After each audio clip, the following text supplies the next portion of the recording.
Fallow are now the most widespread of all Australian deer species. For the Australian hunter, they provide great stalking and beautiful venison.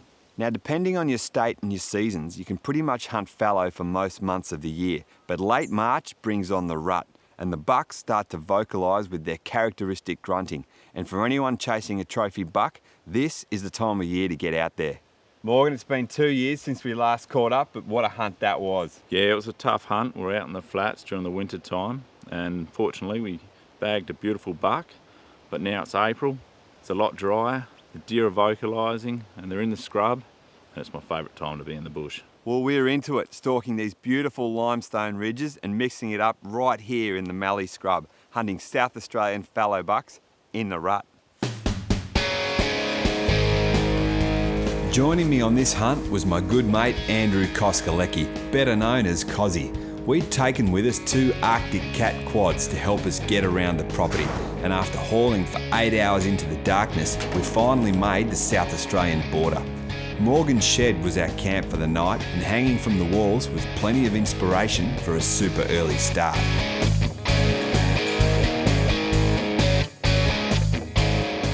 Mate, straight into it this morning, what's the plan?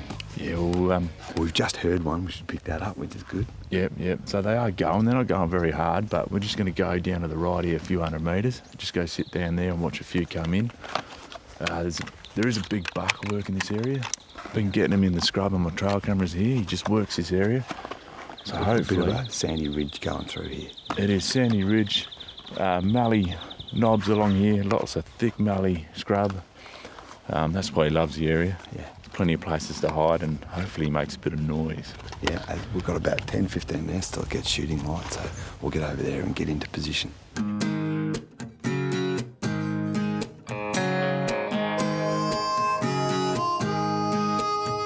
The excitement of the first morning and the first hunt soon faded as the distant buck went quiet and the paddock was devoid of any movement.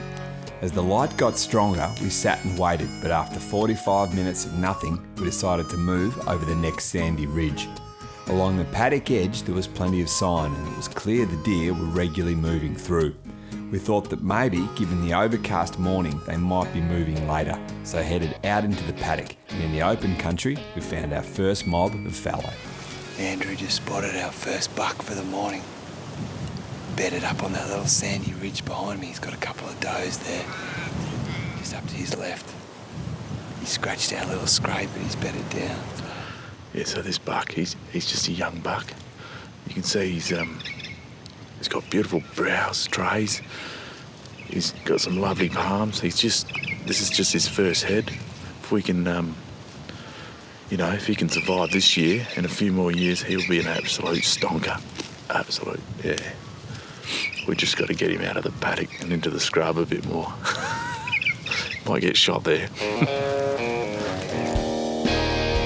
We moved on to another high point and out of nowhere picked up a buck on the move through the scrub. He was a big animal, and when Morgan gets excited, I get excited. So we took off to try and get in front and set up. Our only chance was a small break in the trees up ahead, and after a quick sprint we were ready, but he came through further away than expected. Sitting down, I had a steady rest, but the grass trees blocked my shot, so I sat up to shoot offhand. The big buck paused and stood broadside for the perfect shot, but I pulled it high. Oh, it's good to miss every now and then. But I should have got a better rest, damn it. That was a good buck. Popped up straight out of nowhere, as they do, as they can this time of year, just on the wanders. Morgan had seen a doe over the back and went to check him out, and then bingo, big buck walked out. I should have got a better rest. I was a bit wonky, and as soon as I pulled the trigger, I knew I was over his back, and he's away. So a disappointing start, but nice to do it on the first morning, not the last, so a bit of time up my sleeve. Bugger. This is this little gut where I just missed that shot. This buck crossed right through here. And Andrew and I and Morgan were sitting up there by those trees. But it were these tussocks that were giving me the grief. In the end, I compromised my rest and clean missed, as you can see. Got all weekend to think about that. After the miss, we headed back to get the gear unloaded, camp set and cook up some brekkie. But as any keen hunter would know, when the rut kicks in, the bucks run their own schedule and they wait for no man. Sometimes food, and especially sleep, is often a luxury. We were just having some breakfast down in camp and we heard a buck start up just over the ridge behind camp. Too good to be true, so I just grabbed the gear. We're going to go in on him.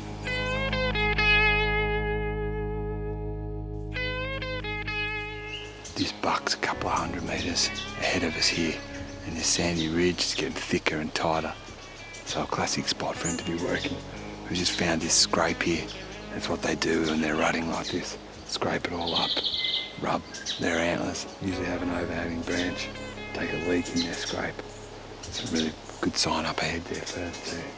As we closed the distance, the buck was still hard at grunting, which helped in trying to pinpoint his exact position in the thick scrub.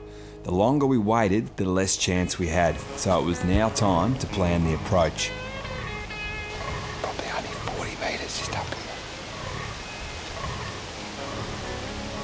Adrenaline charging stuff. We're going to have to go to him. He's not going to come to us. The strengthening wind was now circling everywhere and gave me terrible odds on the final stalk. I tried to crawl in for a shot, but it was over before it began. So close, but that wind has killed us here, right at the finish line. I reckon we got about 20 metres, if that, from that buck. He would have just been in the thick stuff here. But the wind really started to swirl, and we've been beaten. Pretty tough odds in here, but great fun anyway.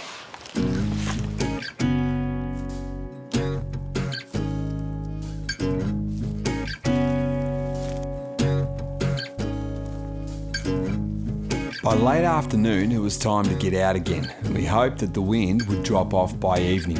Further up the track, Morgan picked up on some sign from one of the other deer species that also inhabit the area. As you can see, this has been browsed down pretty heavily. Red deer in the area, they just love eating this. You can just see on a few of the trees around behind us. It's all been eaten down. All the vegetation's up high where they can't reach. And you come along here, you can actually see a couple of fresh red prints there. The wind was pretty poor for stalking, so we headed out of the bush and across the paddocks to sit off a sheltered gully that Morgan thought might be our best chance for the evening, given the conditions. Well, I think this will be us for the rest of the afternoon and into the evening, yeah? Yeah. Trying to get out of the wind. We're really battling with wind here. If it's one thing that deer don't like, it's wind. Doesn't matter what species it is, isn't it? There's a rip-roaring breeze over our heads here, so maybe this is a good little gully, little quiet zone. Yeah, you never know, maybe just on dark a few might come wandering in. So a good spot with a good little backdrop of camo here. We can glass this fringe in front of us. Hopefully the big boy steps out. We sat and waited with the Steiners working overtime, scanning the bush edge for deer, but absolutely nothing was moving. The wind did us no favours and stayed solid until last light. So with the day now all but over, we headed back to camp. Last night, the weather's done what we hoped and it's cleared. We had a little bit of cloud cover and a lot of wind yesterday, but it's backed off and beautiful clear morning. And last night the bucks arced up. They're not going full tilt though. No, they're a little bit slow this morning, but you can hear a few off in the background, and we're sitting here on top of a bit of a ridge here, and you can hear them. You can hear them at the moment, so we'll go have a look. Yeah, this is where we've been starting our hunts, just having a good listen, trying to work out where they are before we barrel off into the scrub. They went right around camp last night about 4 a.m. So it's about 5 o'clock now. We've got to start on a couple behind us and get down there and start chasing them. Despite trying hard that morning on 2 vocal bucks, as is often the case, we just couldn't close in for a clear shot and got beaten every time in the thick stuff. We kept pushing hard though and played the odds by staying in the scrub and listening out on the higher ground. With fallow being such early movers, there's a pretty narrow window in the morning to hunt them, especially this time of year when they're moving off the paddocks and into the scrub. As with any animal in the rut, if they're not vocalising, it can mean you're sort of back in camp pretty early with not a lot of productive hunting time left. We didn't do real well this morning, and we were just about to head back when we heard a buck kick in. It's about 9:30, 10 o'clock now, and as the rut gets into full swing, these animals, like red deer, will go all day, and it means you can be going at them all day. We just got to wait this one out now, see if he arcs up again so we can pinpoint him.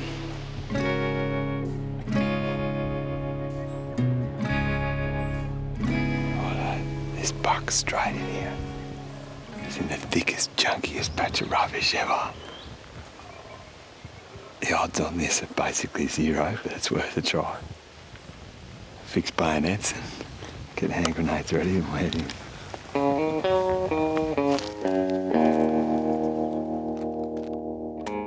The buck was a few hundred metres away and could easily shut down at any time. With the wind staying true, we moved quickly as possible to close the gap while he was still active, and then tried to pinpoint his position. It'll be 50 odd metres down here. But we've got the wind behaving itself. It's a long 50 metres, but...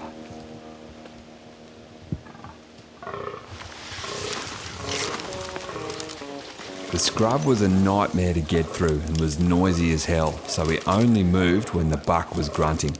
We also had to be very careful not to spook does and satellite spikers that passed by just metres away. Judging by the sound, he was now probably inside 30 metres, but the thick scrub still shielded him. As we crawled in for our final move, he fired up to hit full volume and the adrenaline went into overdrive. I stood up to get ready, then we spotted him, 25 metres straight ahead. He was on the move and the wind was going to bust us any second. Agonisingly, I waited and battled to get a shot through the trees. He finally turned broadside and through the smallest of openings, I went for it. The bush fell silent and the buck was down. In the thick stuff, right here, in his scrape. Awesome, mate. Awesome. Pull that off in this. What an absolute ripper. Well, that's how you want a fallow rut hunt to unfold, isn't it? Oh, definitely. A grunting buck going hard in the scrub. We thought we had zero chance, basically, with all those odds against us, but came off in the end. Bit of persistence and a bit of luck. We had the wind coming up the hill. A couple of does and spikers came through, but didn't bust us, and patience. And after twirling around and doing his thing, he finally came a little bit up the hill, and you got a quick look at him through the mallee. I did, yeah. Croaking away. He was going hard, wasn't he? The first thing I saw was just mouth going, but didn't think we'd ever get a chance for a shot, and finally got a bit of hide and 2 or 3 shots and got him down. And what a beautiful buck. So take us through this antler setup, mate. You're a lot more experienced with these fella. You've been doing it all your life, but this, to me, I mean, this is a fantastic trophy to me with how we got him, more than about the rack. But he's your quintessential fallow for this area, isn't he? He is, and I mean, definitely a memorable hunt. Couldn't ask for a better hunt. He's pretty typical for down in the southeast here. He's got some lovely brows on him, some great guards. Brows here, nice trays, and the guards at the back here. Nice bit of palm on him, a few points on the palm, and plenty of width. And he's a mature animal, and that's what we're chasing. He's a mature animal, yes. So what do you age him at, roughly, you reckon? I reckon he'd probably be about a 4.5-year-old. Right, okay. Yeah. Yeah, well, the coronet's right down. Yeah. On the head. He is a bit of a bush animal, so he could be a bit older. Yeah. So. And a beautiful cape on him too. For this time of year, not too rutted up, not stinky, not too damaged from fighting. So this was taken with the Seiko Black Bear in 3006 using Hornady 150 grain Superformance ammo. And the 3006, some might say, a bit of an overkill for deer of this size, but in this country, that's what you need to punch through and get the shot. 3006 for me is just a perfect all-round calibre. Well, that's a great start to the hunt on day 2. We've got a couple of days left. We do. Andrew's yet to get his first fallow, so we can concentrate on that. I'm going to get this guy out now, maybe drag him down, being in the ATVs, and might be able to get him through the scrub the rest of the day to take care of business.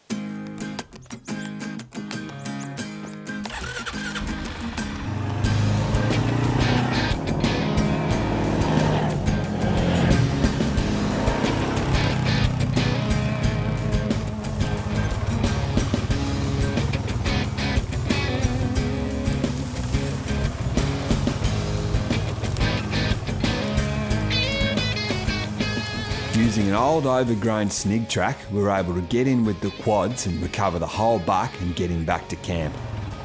After a couple of hours field dressing, skinning and caping, we headed back out and with the fine conditions decided to glass our way around the fringe and head up to a high point that will give us a great view of the paddocks until evening.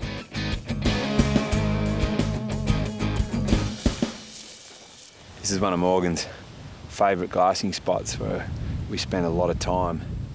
Last trip I was here 2 years ago. It was a whole different setup then, being in winter and the deer out in the flats. We've been spending a lot of time in the bush this time. Nothing much out at the moment, just a couple of emus there and a few more kangaroos. A nice spot to sit and glass as the sun goes down anyway.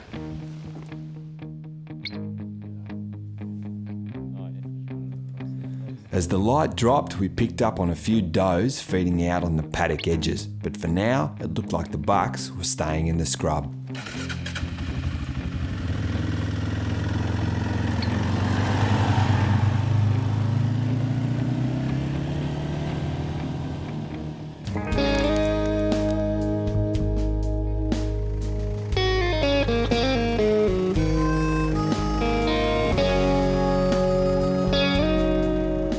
She's just a little bit quieter this morning. A little bit of cloud cover coming last night and now that seemed to put them off. There's a couple going though. Our only option for the morning was a buck grunting in the distance, so we followed up. He gave us a few quick glimpses as he worked hard to keep his harem tight, but as luck would have it, he was just across the fence into the neighbours and was off limits. Some of his does made their way through to the cover on our side of the fence, so Andrew set up and waited for him to do the same. But frustratingly, he left them to follow other does away from us and even further out of reach.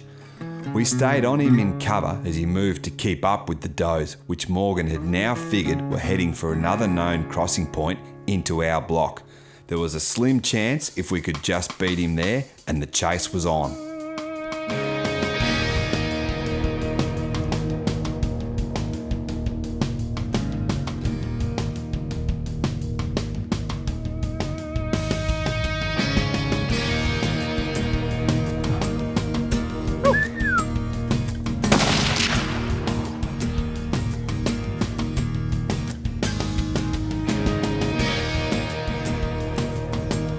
That was a tough shot.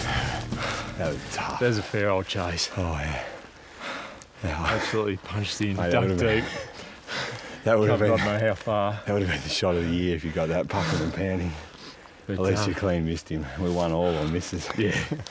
Oh look, I don't feel that bad about it. I just No, right. it's pretty We tough. waited and waited. That was the only chance we had.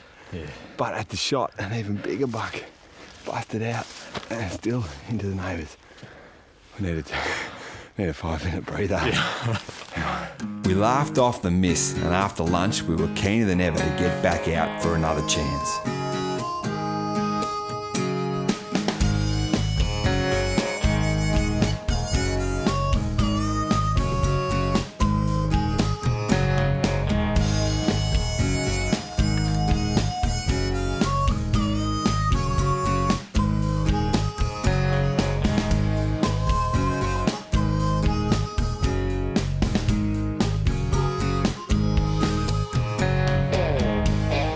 As usual, for the afternoon, we've got ourselves set up for a sit and wait.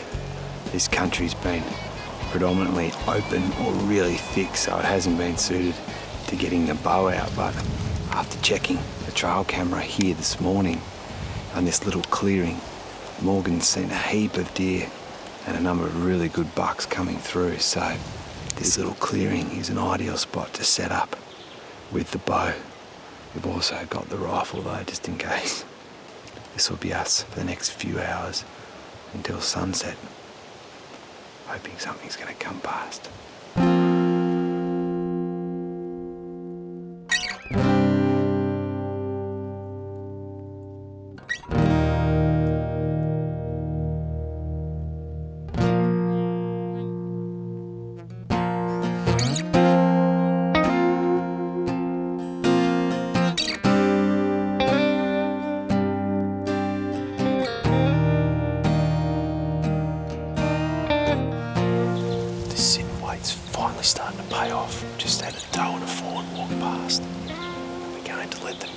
see who else comes along. We stayed patiently until last light, and while a buck did start up in the scrub nearby, it was too late, too dark, and we called it a day.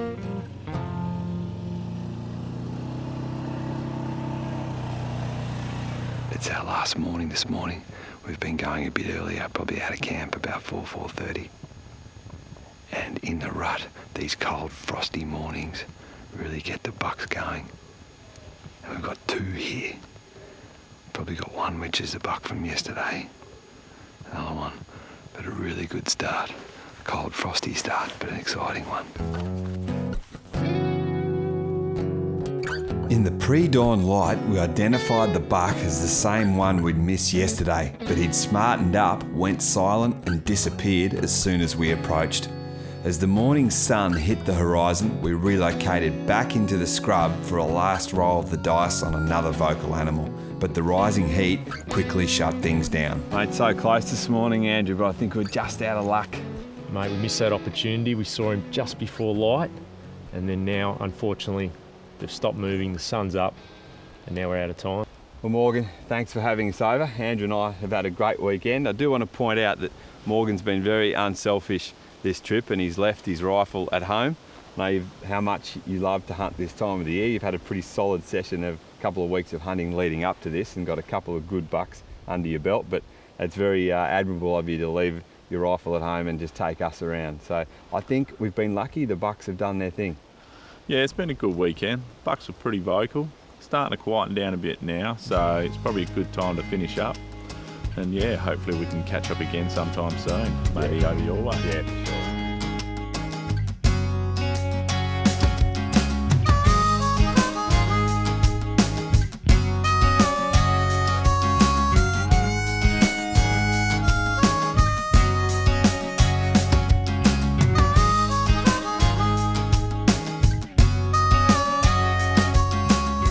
Moroka 30 is the proud hunting clothing and equipment sponsor of Beyond the Divide, custom designed for our local conditions and uniquely Australian. Ask for it in store at your local gun shop or check out the full range at moroka30.com.au.